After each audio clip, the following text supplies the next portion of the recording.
Hell or High Water follows two brothers, Tanner and Toby Howard, who go on a spree of bank robberies in order to keep their family farm running.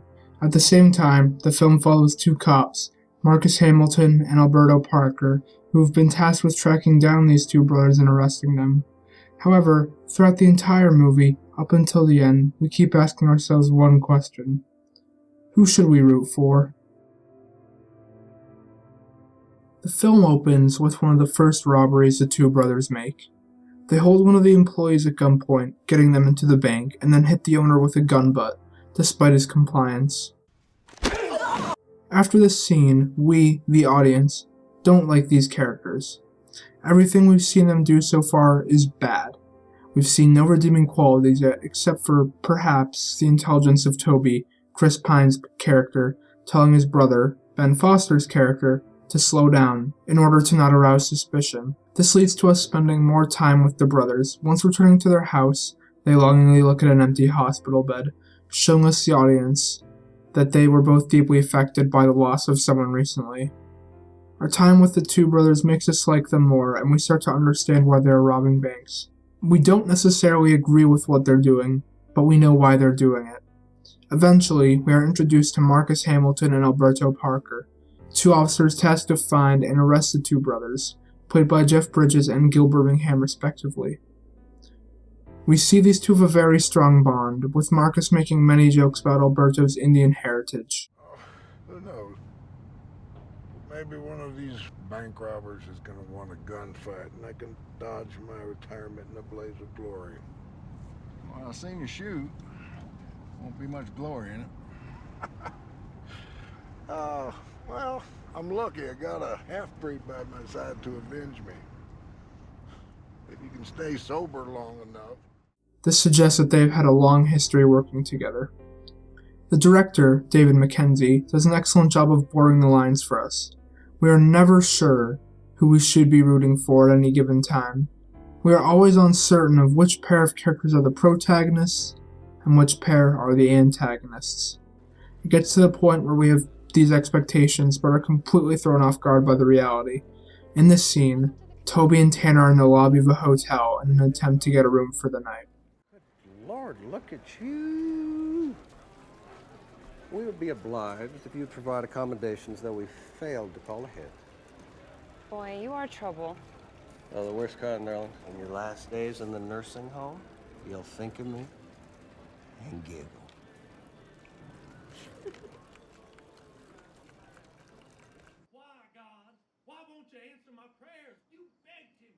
And yet you look around at your life and nothing is different. And so you assume that God has told you no. Did that defy our expectations?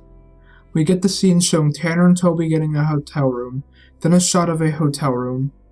But then our expectations are defied completely when we see Marcus and Alberto in the hotel room instead. Our two sets of characters are in the same situation at the same time. Taylor Sheridan, the writer, and David Mackenzie do this because they want us to see how these two pairs of characters aren't that different in our perspective. They're going on the same journey, just in opposite directions, which is emphasized by their opposite motives and ultimate goals. The scene that I believe accentuates this underlying question of who should we root for is a shootout near the end of the movie between Tanner and a great amount of cops. What leads into the scene is Tanner diverting cops that were called to their recent bank robbery by driving off into a different road, blowing up two cars, and fleeing up into the hills with a sniper rifle. After some more action and dialogue, notably between Jeff Bridges and Gil Birmingham, we get our first major death of this scene. Tanner shoots Alberto right in the head, killing him instantly. This is one of my favorite death scenes in recent memory, simply because of how excellent Jeff Bridges is here. His brilliant reaction shot is immediately followed by him attempting to push away all the other oncoming cops.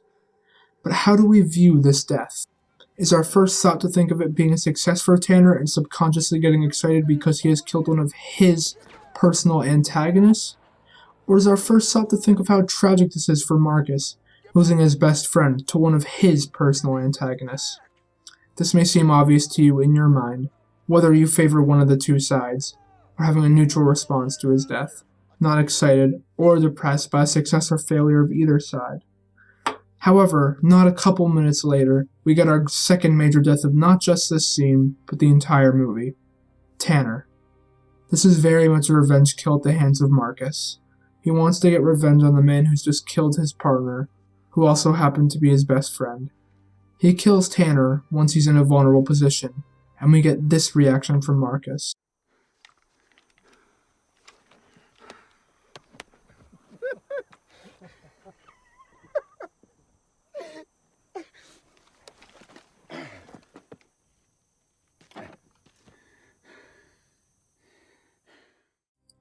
I believe that in this moment, that reaction from Marcus is representing the audience's reaction to Tanner's death.